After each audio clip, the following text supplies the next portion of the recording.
4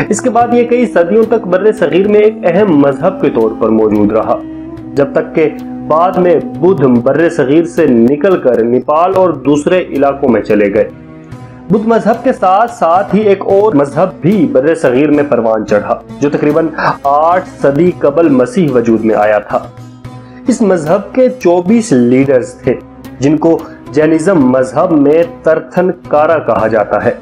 ان 24 leaders میں سے پہلے لیڈر کا نام رشبانا تھا، جس کے بارے میں کہا جاتا ہے کہ وہ آج سے کئی لاکھ سال پہلے موجود تھا۔ اور اس مذہب کا 24واں لیڈر، جس کا نام وردھا مانا مہاویرا تھا، جو 600 سال قبل مسیح موجود تھا، اور اسی نے بر صغیر میں جین مذہب پھیلایا۔ اس مذہب کے 3 بڑے اصول ہیں، جس میں سب سے پہلا اصول رائٹ بلیف ہے، یعنی صحیح ایمان یا صحیح یقین، اور دوسرا اور بنیادی اصول رائٹ نالج ہے، یعنی صحیح علم، اور تیسرا اور اہم اصول رائٹ کنڈکٹ ہے، یعنی صحیح اعمال یا راستہ۔ ان 3 اصولوں کے علاوہ اس مذہب کے 2 بڑے اہم اصول تھے، جن میں سے ایک اہسما یعنی نان وائلنس ہے، یعنی معاشرے میں کسی قسم کا تشدد نہیں ہونا چاہیے اور سکون بھرا ماحول ہو۔ دوسرا اہم اصول سیلف ہیلپ تھا، یعنی ہر کسی کو اپنی خود کی مدد کرنی چاہیے اور ہر کوئی اپنی مدد آپ کر کے ہی اپنے دکھ درد دور کر سکتا ہے، اور کامیابی بھی اپنی مدد آپ کے تحت ہی حاصل ہو سکتی ہے۔ بدھ اور جین مذاہب چونکہ انسانیت کی بات کرتے تھے، اس لیے وہ یہ ہندو مذہب کے مقابلے میں تیزی سے بر صغیر میں پھیلنا شروع ہوئے۔ بدھ مذہب نے اپنی زیادہ تر آبادیاں افغانستان اور پشاور کے علاقوں میں بنائیں، اور ان کے بنیادی شہروں کے نام پروشپونا یعنی جسے بعد میں پشاور کہا گیا، اور تکشا شیلا یعنی اس شہر کو بعد میں ٹیکسلا کہا جانے لگا۔ اس ٹیکسلا کے علاقے میں گندھارا نامی سیویلائزیشن کا آغاز ہوا، جو کہ پہلی ہزاری قبل مسیح سے 11ویں صدی عیسوی تک آباد رہی۔ یہ گندھارا سیویلائزیشن بدھ مذہب سے تعلق رکھتی تھی۔ اس تہذیب کے لوگ بدھ کہلاتے تھے۔ گندھارا تہذیب کا یہ علاقہ تکون شکل میں دریائے سندھ کے مغرب میں واقع تھا۔ گندھارا تہذیب کو گندھارا کا نام اس لیے بھی دیا جاتا ہے کیونکہ اس کو خوشبودار زمین کہا گیا۔ شروع میں یہ گندھارا تہذیب فارس یعنی ایران کے زیر اثر آ گئی۔ وہاں اس وقت سائرس کی حکومت تھی۔ اس وقت دنیا میں 2 بڑی سلطنتیں تھیں، ایک یونانی سلطنت جسے انگریزی میں گریک امپائر کہا جاتا ہے، اور دوسری بڑی سلطنت فارس سلطنت جسے انگریزی میں پرشین امپائر بھی کہا جاتا ہے۔ ان دونوں سلطنتوں میں سکندر اعظم کے زمانے میں جنگ ہو گئی، اور اس جنگ کے دوران فارس کے شاہ کو شکست ہوئی، اور سکندر اعظم فارس کو روندتا ہوا بر صغیر میں ٹیکسلا کے علاقے تک آ پہنچا۔ ٹیکسلا کا نام اس وقت وہی تکشا شیلا تھا، اور وہاں گندھارا تہذیب آباد تھی۔ اس کے بعد سکندر اعظم اس کے علاقے سے نکل کر دریائے راوی کے ساتھ ساتھ ہوتا ہوا سندھ اور بلوچستان کے کچھ علاقوں کو کور کرتا ہوا واپس بیبیلون یعنی عراق کی طرف نکل گیا، اور پھر اس سفر سے 223 قبل مسیح فوراً بعد اس کی موت واقع ہو گئی۔ سکندر اعظم کے اس علاقے سے جانے کے بعد سکندر اعظم کی تو موت واقع ہو گئی، لیکن یہاں یونانی تہذیب متعارف ہوئی، اور اب اس علاقے ٹیکسلا میں 2 تہذیبیں مل کر آگے بڑھنے لگیں۔ ایک یونانی اور دوسری بر صغیر کی اپنی تہذیب تھی، جسے بعد میں انگریزی میں انڈو گریک کلچر کہا جانے لگا۔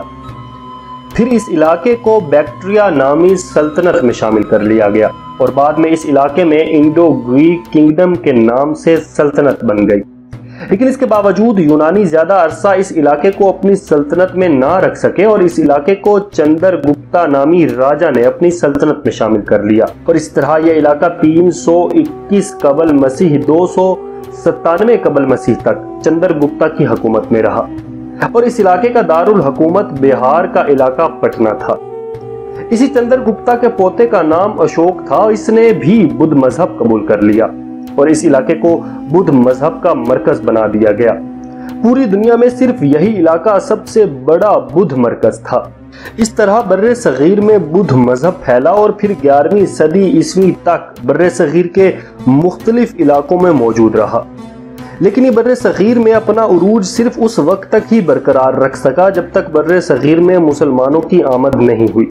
لیکن جیسے ہی 7ویں صدی عیسوی میں بر صغیر میں مسلمان داخل ہونا شروع ہوئے، اس وقت سے ہی بدھ مذہب آہستہ آہستہ زوال کا شکار ہو گیا اور 12ویں صدی عیسوی تک تقریباً ناپید ہو گیا، کیونکہ 11ویں صدی میں جب گندھارا سلطنت سے بدھ راجاؤں کا اختتام ہوا تو اس کے ساتھ ہی بدھوں کی عبادت گاہوں پر قبضہ کر لیا گیا اور ان پر دوسرے مذاہب آ کھڑے ہوئے۔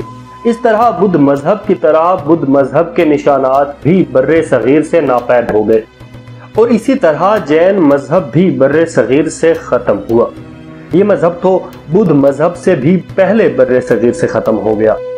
782 عیسوی میں ولابھی شہر جو کہ جینوں کا ایک بڑا مرکز تھا، وہ شہر مسلمان ترک حکمرانوں نے تباہ کر دیا اور یہ وہی مسلم ترک حکمران تھے جو وسطی ایشیا سے بر صغیر آئے اور یہاں آ کر حکومت بنا لی۔ ان حکمرانوں کا ذکر اسی سیریز کی اگلی ویڈیوز میں تفصیل سے ملے گا۔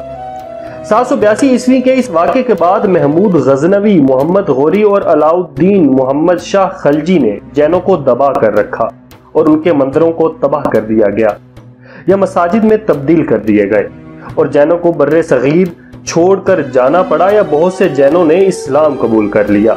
اس طرح بدھ اور جین مذاہب بر صغیر سے اختتام پذیر ہوئے۔ آج کے لیے اتنا ہی۔ اگلی ویڈیو میں ہندوستان میں اسلامی حکمرانوں کے آنے سے پہلے پائی جانے والی بڑی بڑی سلطنتوں کے بارے میں بات کی جائے گی۔ ایک گزارش ہے کہ ہمارے چینل کو سبسکرائب کیجئے اور بیل آئیکن کو ضرور دبائیے تاکہ آپ کو آنے والی تمام ویڈیوز کی تفصیلات ملتی رہیں۔ اپنا بہت زیادہ خیال رکھیے گا اور اپنے پیاروں کا خدا حافظ و نگہدار۔